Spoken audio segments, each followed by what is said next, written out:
ADHD Rewired, episode 434.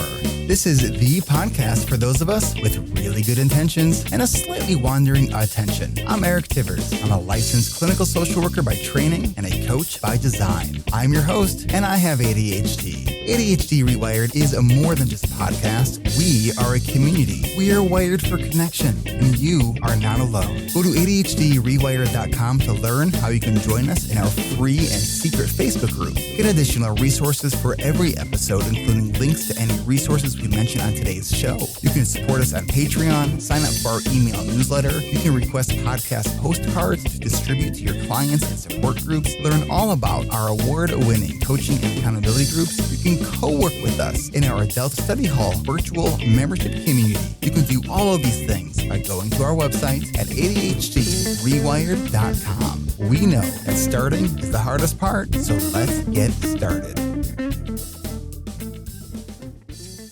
Welcome back to another episode of ADHD Rewired. Today's guest is Gail Polivy.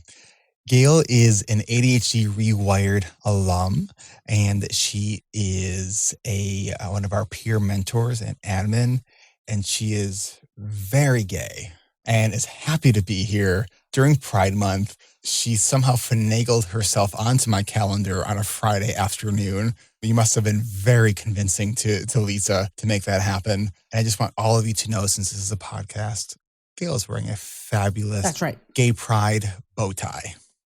Gail, welcome to the podcast. Thank you, Eric. It's a pleasure to be here. Very excited and nervous, I'll say right up front. So, well, nothing to be nervous about here. It's, it's just me, you, and then the, many thousands of people who will be listening later. So so you shared with me that after listening to the interview that I did with Bex on queerness and ADHD, you were like, that's such new gay stuff. And I want to help, talk about some of the older gay stuff, because as you self-identify as a old gay guard, is that the expression you've used? Probably one of the many. Also an old dyke, a lesbian, these terms that they don't really use anymore. Butch. So your sort of identification and acceptance of sort of who you are. I mean, so you said you came out as lesbian in 1977. Yes. You were 18 years old. Dating myself. I was not even born yet, Gail.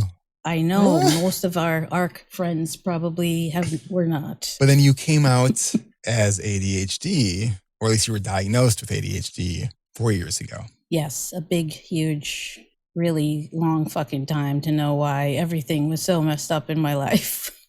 Half of which I blamed or attributed to coming out. Say more about that. Well, I had an incredibly difficult time in college. I did well in school until that point when we had a syllabus and we were, I was in classes. It was a huge school, 30,000 students, University of Buffalo, and 100 or so people in the psych class. And my roommates probably said, so don't you have to study? I'm like, I don't know. I didn't get any homework. And she said, you have a syllabus. I'm like, what's a syllabus? I had zero clue how to do college. So it was... What were you studying? I had no clue. As the perfectionist, I felt I picked courses I was interested in, but also that I knew already. So I didn't have to worry about not knowing the stuff. So I was, like a fish without wings or something. Not quite sure that's how the expression goes, but we'll go with that. I know. I'm certain it isn't. I was like a fish with a bicycle. Okay, so I had no idea. So right from the beginning, I was behind. I was behind in my schoolwork because I didn't know that a syllabus meant read that and just do what you got to do in order to do stuff on time. Like, what the hell is that? So I totally struggled. And I really limited my courses to what I thought I could handle and what I was somewhat familiar with. And also I was really interested in feminism. I was a young feminist. And that's one reason I went to Buffalo in the first place is they have a women's studies college. So I thought that was cool. So I enjoyed the women's studies classes. And that's when I realized that I'm probably gay. And I struggled for the full freshman year about, am I, aren't I? because the women's studies class was taught by one lesbian, one straight woman. It was very politically correct. We learned a lot of stuff. It was very left, socialist, feminist, and we discussed lesbianism. So I met my first real lesbian as the teacher. And just the stories and articles we read, I guess it just reawakened that thing I had repressed since I was 13. And I thought in hindsight that I was very distracted about coming out. And that is why I couldn't do my schoolwork, because I ended up dropping out in the middle of 11th grade. I did take a lot of women's studies things. I actually taught the course. I was the straight woman. I mean, I was the lesbian. I'd come out. So, they divide it, middle class and working class, straight, lesbian. So I was the middle class lesbian in my section that I taught. Sounds like a lot of binary kind of stuff. Yes. So that, was very enjoyable. But when I kind of ran out of that and I still was supposed to take other requirements and my incompletes were building up, I left school. So not knowing about ADHD at all, I kept thinking of that as, well, coming out was challenging. And I was so preoccupied with my first girlfriend, the breakup, the this, the that. So I blamed poor lesbianism on my craziness that I still had no clue what it was. All these challenges I had in my life that I was trying to fix forever that didn't get fixed. Let me ask you about belonging. When you first were in this environment in women's studies, you said you met your first lesbian person. What was that like for you in the sense of belonging? Oh, it was like totally coming home. When I started questioning my orientation, fortunately, I knew the one lesbian that I called when I returned to school in my sophomore year, because it was like, okay, I really got to do something about this, because I talked to one close friend over the summer. She had a big sister that was a lesbian who told me, well, if you think you are, then you are. And that both freaked me out and was okay. I get it. There was nothing positive about lesbian and gay back then. Not a single positive media character, only depression, and they're lonely and miserable and they commit suicide. That's what there was. Wow. I don't remember when the first coming out in media happened, but it was bad. Sometimes it's amazing to think about how fast we've progressed in certain social areas. And then, yes. And then there's other areas it's like, really? Like, it's 2022? How are we still talking about this? I know. It's true. So when you think, I have ADHD and I forgot what we were. When you think about, so you said it was kind of this feeling of being at home. When I made the plunge to come out after I spoke to the teacher, saw a counselor, and she's like, okay, there's tonight or whenever at the Women's Center, there's a potluck dinner among the lesbians of the Women's Studies College. And there's a lesbian dance after. And then even after that, we went to the bar. And so first I was panicky, very feminist and all that shit. I'm like, okay, I can't wear a bra around these lesbians. So what can I wear that I don't have to, that is not wearing a bra, but also not looking terrible? What did you come up with? I don't remember. Maybe a tank top and then a shirt over it. Yeah. So I walked into this potluck dinner. Everyone brought stuff. And one woman brought something. I don't know if I should say this on the podcast. Probably. Okay. Cunt cookies was her potluck meal or contribution. And what are cunt cookies? I guess they looked like vulvas with coconut as pubic hair. Oh my gosh.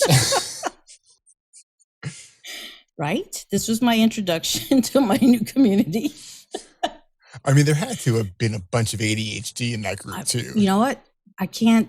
They were smart folks, well, university ADHD, people. I mean, no, I'm sure there must have been, but nothing is standing out at the moment with that. So, and then the dance, and they talked about Butch Femme, because Butch Femme was very much there and evident then. So I'm like, well, I said to one gal, the one that made the cookies, she seemed to be the president of the lesbians. So I went going to her for all the info. At the dance, I said, oh, she was filling me in. Who's a couple? Which one's the butch? Who's the femme? And I said, well, what am I? And she said, walk. So I took a few steps. She's like, you're a butch. I'm like, oh, okay. I didn't know that was the way they performed the test. Right? And then I looked at the two role model butches in that community and just did what they did. I had a pack of cigarettes rolled up in my sleeve. I had an old-fashioned dyke cap. I wore pins and buttons and a vest. Yes. My parents absolutely loved it. Not.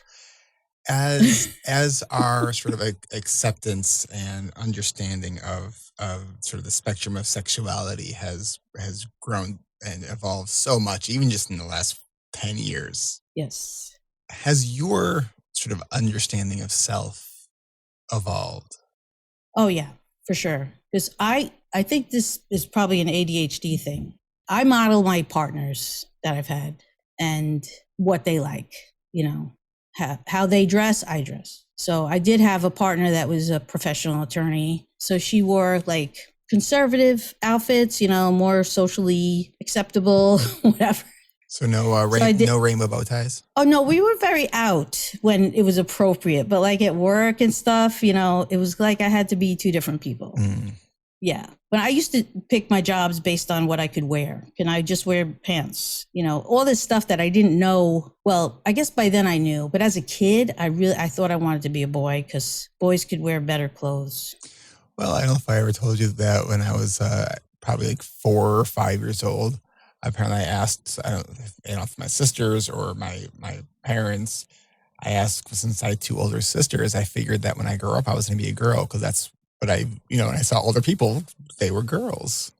I guess it doesn't work that way. No, funny. So I want to circle back to something you said. You said that you sort of mirror what your partner at the time would wear. Then you said that as like an ADHD thing.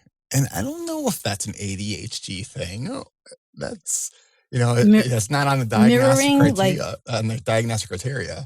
What do you do? I'll do that too. Like taking the decision off of myself. It's like, oh, this is what we're wearing. Okay, cool. I'll do that. I mean, not completely. So were you saying for you, it was like decision-making was hard. And you said, and so you, as a strategy, whether you realized it or not, you were just kind of going along with, okay, I'm going to just opt out of making the decision and let my partner make the decision. Yes. Okay, that I could see that. When my partner got up to go to work or get ready for work, then I got up to go. So you were very environmentally cued on like how to be. Yes. I had 2 good periods in my life where I was with a partner for 10 years. That was wonderful. And then a couple of years later, I had a roommate friend. I lived with her for like 8 years. And I did fairly well in my life at those points because of the modeling. Mm. This is when we go to work. This is when we come home. This is when we make dinner. And it was when I was in a relationship where we never lived together, but we were together a long time. I was still sort of on task a little because at least we had the morning phone call and I had to check in with someone and dinner plans. But once we broke up, all hell broke loose. Mm. I couldn't do a fucking thing. How long ago was that? That was now 8 years ago. Okay. You said that you were diagnosed 4 years ago.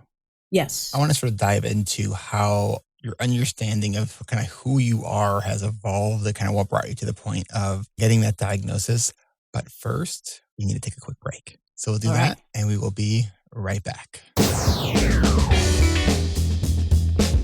Support for ADHD Rewired comes from ADHD Rewired's coaching and accountability groups. This week is your last chance to register for our summer coaching sessions. We're in our last week of our spring season, which means our summer season of coaching groups is just around the corner. If you're tired of feeling stuck and want to begin gaining forward momentum with the goals and projects you've been wanting to start, then don't wait. Go now to coachingrewired.com to add your name to our summer interest list and join us for our final registration events this week on Thursday, June 23rd. We have 2 registration events happening on the same day, so you can pick the one that fits your schedule. But first come, first serve.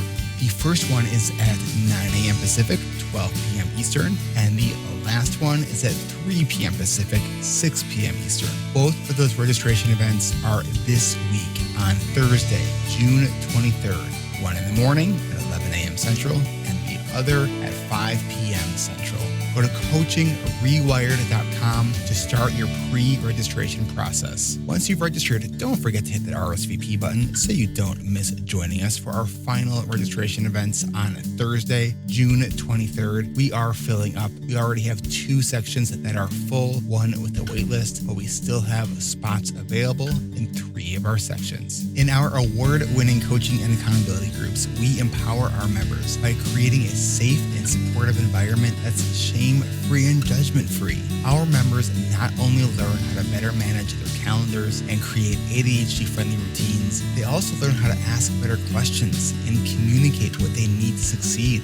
We've seen members change career paths, launch their own businesses, improve their relationships, and even finish projects they thought they never complete. There really is something about the power of community that drives us, motivates us, and helps us thrive. And we don't have to face our challenges alone. So if you want to join us this July for our summer season of coaching and accountability groups, then get signed up now at coachingrewired.com to join one of our upcoming registration events this Thursday, June 23rd. That's this week on Thursday, June 23rd, once in the morning at 11 a.m. Central and once in the afternoon at 5 p.m. Central. Once you've completed your pre-registration process at coachingrewired.com, don't forget to hit that RSVP button in your confirmation email so you don't miss out on joining us this Thursday, June 23rd. All of the information is at coachingrewired.com. And if you are hearing this after that date, go check the website and see when is your next chance to join. Come grow with us. That's coachingrewired.com.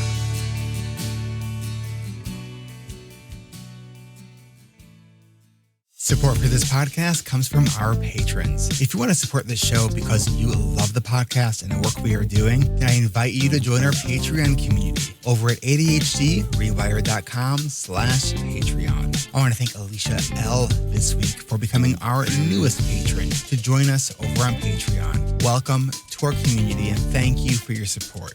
You can become a patron starting at any amount with perks starting at just $5 a month, where you can get ad-free episodes of the show. Then at $25 a month, you can get ad-free episodes and you can join me for our patron-only monthly coaching call. And this month, we're going to be focusing on our to-do lists. And I'll be sharing some tips and strategies that I've only previously shared with our coaching groups. Our next monthly coaching call is on Tuesday, June 28th at 3 p.m. Central. That's Tuesday, June 28th at 1 p.m. Pacific, 4 p.m. Eastern. So mark your calendars, bring your to-do lists, and jump into our monthly coaching call when you become a patron at the $25 a month level. And if you're listening to this in the future but want to hear the tips and tricks we shared this month, then you can get the audio recording of our monthly coaching calls and our ad-free episodes when you become a patron at the $10 a month level. Whether it's because of the ad-free episodes, our monthly coaching calls, or simply want to support the podcast because you believe in the work that we are doing,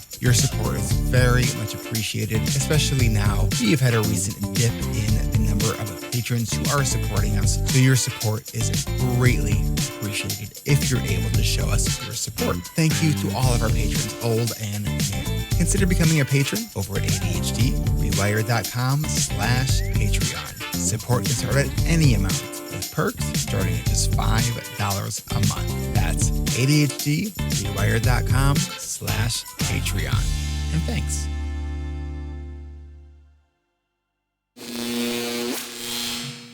And we're back. All right. So you were diagnosed 4 years ago. What was going on at the time that made you seek an evaluation? I actually came to this through my exploration and development of mindfulness meditation. I was at a bottom because single, trying to figure out my life. Some friends, they accused me of doing something inappropriate. It really messed me up, like emotional dysregulation, big time.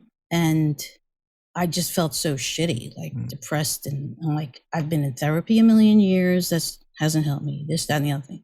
Let me try to go to this Tuesday night group where this great guru is, which I didn't know he was a great guru. So I went there. Anyway, long story short, one of the meditation teachers that filled in for him a couple of months in when I read her bio, it said she's an adult ADHD coach. And I'm like, that exists? Adult and ADHD and coach just for ADHD and adults? Get the fuck out of here. What was your understanding of ADHD at that time? A friend of mine, maybe 10 years before that, 8 years before that, I forgot, showed me a book on ADHD. And I showed it to my evil partner and said, this is interesting. Look at this. She's like, oh, you don't have ADHD. Come on. You're just lazy. You just don't know how to clean your house. You just can't get anywhere on time. You just procrastinate. You just suck at life, Gail. You're not ADHD. I'm like, oh, I guess I better put this book away and never look at it again. So kind of like when I first thought I was a lesbian at 12, when I first thought I could have ADHD at, I don't know, 48. And she said, no, you're just a loser. I repressed it away.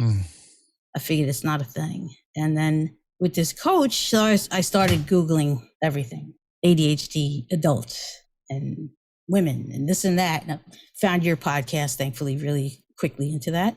And I couldn't quite get the timing right to get into the coaching groups at first. So I went through a couple of other like mini group coaching things that weren't good. But fortunately, I persevered and I was able to get into ADHD reWired coaching groups. And I was really excited about that because just having listened to you for, a bit of time by then, like a year and a half, I think it was. I was really excited to be part of it and this commitment and doing the thing and felt at home, just like the night with the cunt cookies and you're a butch. Wait, did you just say I could be myself. Did you just say cum cookies or cunt cookies? Cunt cookies. Oh my God, that was the party on the other side of campus. Okay. Getting aside. When you came in first as a member of our coaching group, talk a little bit about what that sort of initial experience was like in that sense of belonging, in that sense of seeing yourself in others. That was amazing. To be able to have other people that share this thing and exactly like me, like everything I struggle with, someone else struggles with the exact same thing. And I felt normalized, in a neurodiverse kind of way. I felt normal and so relieved and so happy. Coming out ADHD, similar to coming out as a lesbian, I think, or as a gay person, because of finding your people, finding community, finding the acceptance. Nowadays, it is a lot easier to come out as a gay person, of course, but still not as an ADHD person. There's still a lot of shame there. I know it's improving. There's a lot more stuff out there. But when I was so excited about it and tell my closest friends, they put up the sign, what are you talking about? Just try harder and all that bullshit.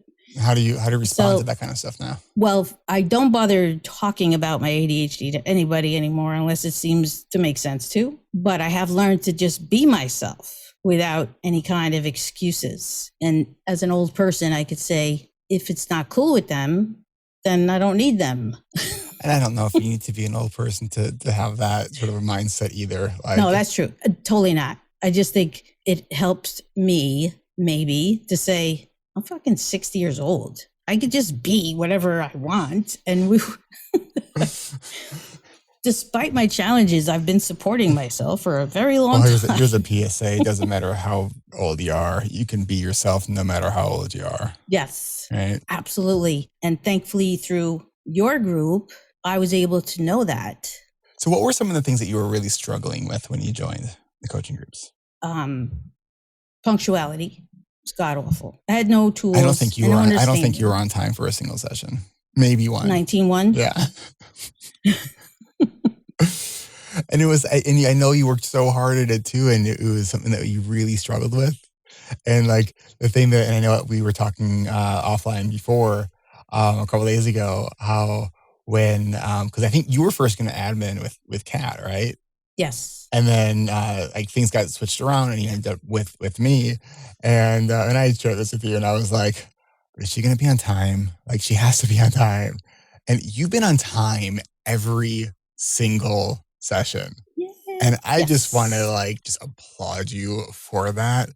I love when the thing that I am like worried about, like doesn't even show up on the radar, like not even once. So I want to congratulate you on that. That's awesome. Thank you. How is your, Thank you. I don't even know how you're doing with this. How is your meal prep and dinner going? I remember I used to like when we had like our happy hours, you would like use that as an accountability to actually make dinner. Well, that still needs a little work, Okay. but part of it is like me deciding that I don't prefer to eat really late at night. Okay. It's kind of like I want to not have to do anything else. I just want to eat and relax at that point.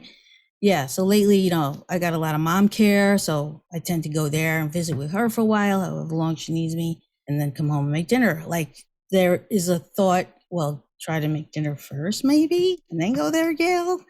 And it just doesn't sound exciting. Like, well, what am I going to eat when I come home then? I think they call those late night snacks. Yeah. Absolutely. I think the only reason I haven't like kind of corrected that or changed that is not sure that I want to. Okay. Yeah. Well, that's something though, just to get more I think clear it on what would matters. I think it would be helpful all around to change it. And maybe I'll wrap my mind around that soon because I did actually just think about that in the last couple of days. So as you've been, so you were in, it was ARC 19. What was that? About 2 years ago? Yes, it was 2020. And the last day of our course, Mario Cuomo shut down New York State for COVID. And it was like, I just learned all these amazing tools to go out in the world and succeed like a pro. And now the world has stopped. But I will thank God for the community or thank, the higher power, whatever, because you taught us Zoom before Zoom was a thing. And I never felt shitty about COVID, other than losing my young cousin, of course, and all the other tragedies. But as far as me coping and dealing and making life work and be cool, the community here, it's incredible. We learned Zoom. We knew we could meet, work out together, plan together. Yeah, talk about some of those things that you like from when you were in group to, being, because you've always been a very active alumni. Like, talk about some of the things that you really learned, that areas that maybe even now you're like, wow, I've really come a long way in, particular area. Yes. I'm giving you your stage to brag a little bit. I love people and community, and I feel really blessed that I'm so welcomed there. And even with brand new people that don't know me, I usually try to get to know them and congratulate the newbies when they've, come into the new season, and the community things are awesome. My confidence has grown quite a bit, and alumni things like Taskbusters is amazing, and GPA, the goal setting and how to actually achieve that, the weekly meeting, all that, the co-working, the body doubling, tools that I absolutely needed, whether I knew it or not before. So to know intentionally, I got to work on this thing. So let me go into ASH. Let me go into Taskbusters. Let me get the help I need, because right now I'm just spinning in circles. Yeah. And I've been able to wrap my mind around my work and doing better at it and being okay with it, with the support and the tools that we've learned and planning. I never planned a thing in my life. And so much insight. It's just become part of me that it's hard to know. Like, it's even hard to realize what I didn't know then, what I know now. I don't feel like, oh shit, I wish I was diagnosed 1,000 years ago, because I wasn't. I had my life, the good, bad, and the ugly.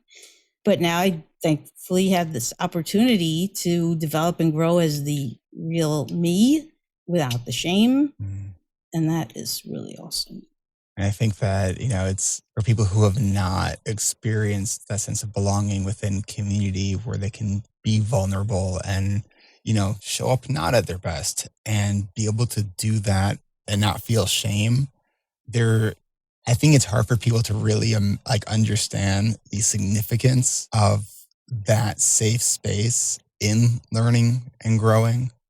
Often people say, well, they wanted to learn the planning tools and the time management strategies and some goal setting and how the hell to stay focused for more than a minute, right? And when we talk about the importance of sort of that self-acceptance and resilience to get back up, and so often I know that you've seen this in your group and now as an admin, who are here coming into the last week, how just that organic connection that occurs with all of our neurodivergent brains, where it's like it really is that self-compassion, that acceptance.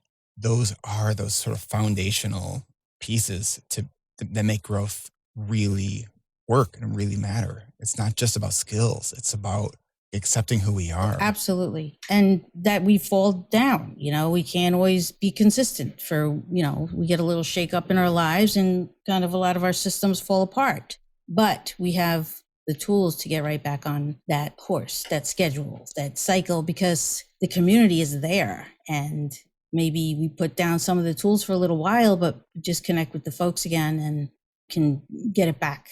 It's like, yeah, I learned this. I can do this again. Aha. I remember now. Also, as a old lesbian, I feel really amazingly welcomed and comfortable in our art community. It's a beautiful environment because the neurodiversity, I don't know what it is about us ADHD folks, the acceptance. I mean, I feel not a single stitch of judgment about being an old lesbian. That's amazing. Just to clarify, I don't know. I probably only look like an older lesbian because COVID made my hair turn gray, but I really feel as younger than many of my friends in art. Well, Gail, was it COVID or the lack of hair dye that made your hair turn gray? I blame it on COVID. What it was I don't know how to dye my own hair, and I don't feel like learning that. And I couldn't go to my hairdresser, but I couldn't let the hair get longer because I like to wear it really short. This was the haircut I wanted since I was 8 years old. So, so I was cutting it, trimming it as it got longer with, myself with the scissors and like more and more gray. I'm like, by the time, I was like, holy crap, I didn't know I had a full head of gray hair under this. What is all this stuff? What the heck? So but people liked it, so I kept it. See, I didn't have to make the decision. People told me, it looks great. No, it looks better. Don't change it. Okay, good. So I think that this episode it's coming out in a very sort of timely way. One, we're in the middle of Pride Month, and two, Happy Pride Month. Thank you. It's, this is the first real Pride Month that I'm actually able to celebrate and not pretend I'm just an ally, which is really nice. Woo-hoo. Yes. Now, I used to lead the New York City Gay Pride March with the Lesbian and Gay Big Apple Corps band. The drummer, right? Yeah. I've always spoken up for and done things to try to help level the playing field out there with speaking up and standing up for the LGBTQ plus community. Very rewarding. So for all the people who are listening, whether you are under that LGBT umbrella or the ADHD umbrella or both. Yes. So we're here in Pride Month. We are also here in registration month for our coaching groups. So Sign up. We are looking to close that registration this week on Thursday. If you are listening to this podcast and have been a listener, I don't know if you're not sure if you should try to register or if it's for you. I tell you this, it's for you. You will be so excited. I mean, come to the free registration information session. You can get some questions answered and find out more. And it's life-changing. If it's a little more than the budget would typically allow, I'll tell you what I did back then. I used my PayPal credit. So it was like no interest for a year, so I could pay it off. So that was cool. That was very helpful. That's a good option for a lot of people. But we learned so much, and I got so much out of it that it really was totally worth it. At least sign up and check out the information session. You won't regret it. What do you think for you has been one of the more interesting pieces of being an admin this season? It felt really cool to be in the mentor role and be able to help folks and realize how much more I know than I did before. I really, I love to help folks and to have someone go from really not being very happy with themselves and having such a struggle being in that seat in our group to I effing love myself. And we've had a number of people in our section who during the beginning of group were, do they have some resistance to all of the things? And now it's just like, it's so cool to see transformation. And, 10 weeks is, it's in some aspects, it can feel like a long time. But when you see some of this transformation in 10 weeks, it's really remarkable. It's amazing. Yeah, it's so exciting to know that it's helping my journey, but it's helping their journey, and I'm part of their journey too. And it's so wonderful, like using the tools and the support of one another to see that, yeah, hey, I can do this thing. One of my favorite things, I think, from this season was actually happened today in group when Oh, when I'll just say his first name, when Steven totally turned like all of the questions that I've asked over the last 9 weeks on me. yes. After MJ had said, okay, so I want you to start thinking about your episode 500 and how you're going to celebrate that when that happens. And when I was like, because I realized that like, oh, I still kind of struggle with celebrating wins. And it was just I love those moments where the student becomes the teacher. Because he totally just like, I don't say put me in my place, but like, it was awesome questions. And it was like so cool to Yes. see like just his mindset shift that had occurred and how like the integration of what he's learning, like part of our model is, because we all have ADHD here, right? And I have ADHD, our other coaches have ADHD. It's like helping others with ADHD as a person with ADHD is one of the best things that I do to manage my own ADHD.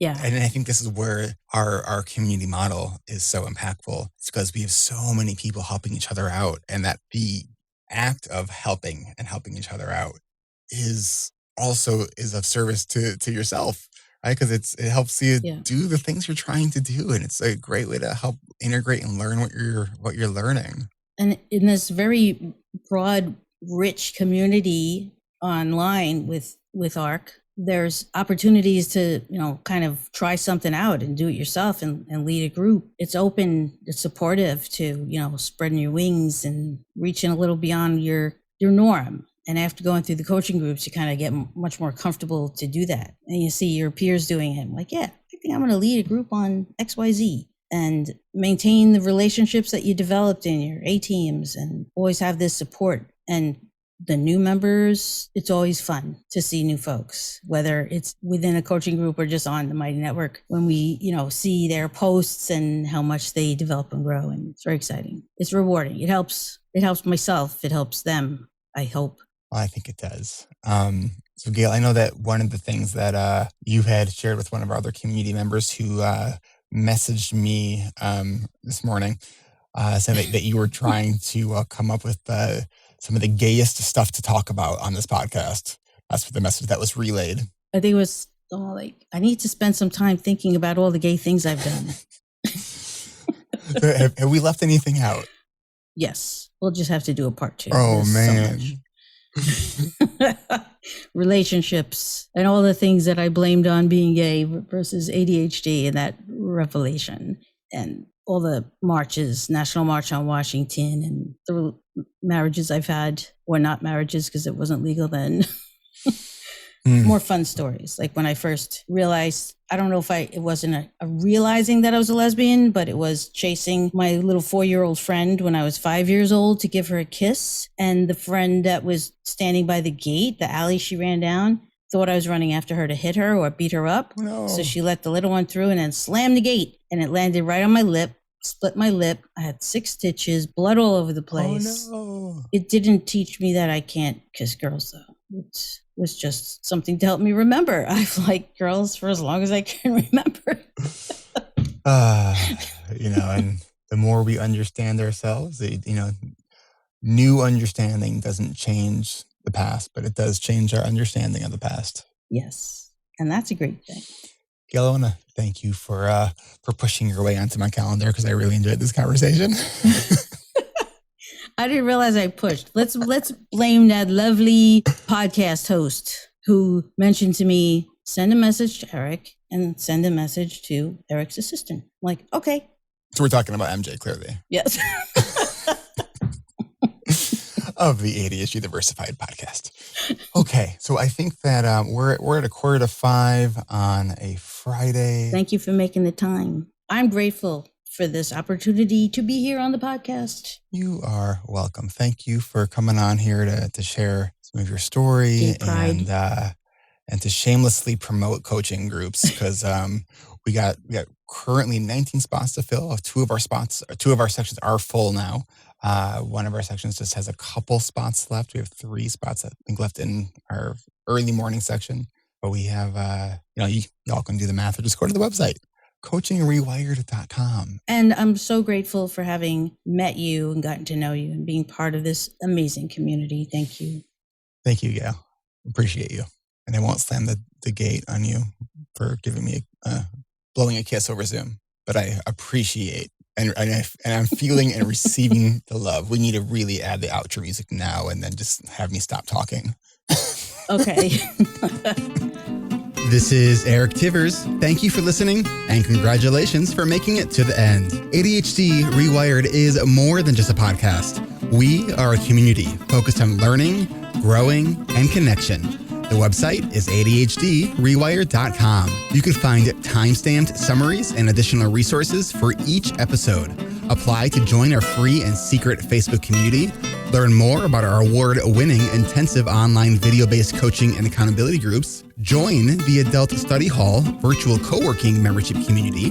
Find all the other podcasts on the ADHD Rewired Podcast Network. Sign up for my email newsletter to get exclusive content that you won't hear anywhere else. And use the search tool to find episodes on specific topics. You can do all of this at ADHDrewired.com. While you're there, click on the Patreon button. If you are a regular listener, consider making a monthly contribution by becoming a patron. If you are able to financially support my work, it would mean a lot. This show is free to you, the listener, but it's not free to produce. Plus, patrons get cool perks like ad-free episodes and access to recordings of coaching calls, and $25 a month patrons can join me once a month for a group coaching call. You can follow me on Twitter at Eric Tivers. You can like our Facebook page at facebook.com/ADHD Rewired. If you're a coach, therapist, or related professional, connect with me on LinkedIn at linkedin.com/Eric Tivers. Subscribe to ADHD Rewired on YouTube to see selective interviews and other videos I've made. Podcasts change lives. You can make a difference in someone's life by spreading the word about this podcast. Mention it in your online communities on Facebook, Twitter, Reddit, or wherever you hang out online. And be sure to share it with your friends, family, your therapists, your coaches, doctors, siblings, parents. And if you, your coach, therapist, doctor, or ADHD support group leader would like a pack of podcast postcards to hand out, you can request those at the website, ADHDrewired.com. If you are a member of CHAD, ADA, or any other ADHD support group, please be sure to tell them about this show and all the shows on the ADHD Rewired Podcast Network. You can even show them how to download it on their phone. And if you really loved this particular episode, please hit share on your podcast player. I'm only one person, and I do count on you to help spread this message. One of the biggest things that you can do to support this podcast and help other people discover it is to leave an honest rating and review on Apple Podcasts or any other app that supports reviews. And don't forget to hit subscribe so new episodes are automatically pushed to your favorite podcast app. Looking for more ways to listen and learn? Get a free audiobook and a 30-day free trial at Audible by going to audibletrial.com/ADHD Rewired. Here is my list of must-listen-to audiobooks updated July 2021. Nonviolent Communication by Marshall Rosenberg. Attached by Amir Levin and Rachel Heller. Atomic Habits by James Clear. The 5 Dysfunctions of a Team by Patrick Lencioni. Crucial Conversations by Carrie Patterson. The Coaching Habit by Michael Stainer. The Body Keeps Score by Bessel van der Kolk. Rest by Alex Sujong Kim Pang. The 5-Second Rule by Mel Robbins. Make It Stick. The Science of Successful Learning by Peter Brown. The Productivity Project by Chris Bailey. Meditation for Fidgety Skeptics by Dan Harris. Change Your Questions, Change Your Life by Marilee G. Adams. I always recommend to my coaches and admin that they read that book. The One Thing by Gary Keller, a required reading for all of our coaching group members. Procrastinate on Purpose by Rory Baden. The 4 Tendencies by Gretchen Rubin. The Art of Asking by Amanda Palmer. And if you're looking for something a little bit more magical, I have fallen in love with the Harry Potter series, and the narrator, Jim Dale, is amazing. And of course, if you haven't yet boarded the Brene Brown bus, all of her stuff is great, starting with Gifts of Imperfection, Daring Greatly, Rising Strong, and The Power of Vulnerability. And if you're an entrepreneur or leader, be sure to check out her book, Dare to Lead. Do you have something that you would like to share? Click on the podcast tab at ADHD Rewired click the button to be a guest at the top of the page and schedule a 15-minute interview. This is Eric Tivers, reminding you to keep learning, growing, and connecting. Self-care is not selfish. No matter what you get done or don't get done, you are still enough. And no matter how hard it feels, we can do hard things. And we don't need to do them in the hardest way possible. Thanks for listening. I'll catch you next week.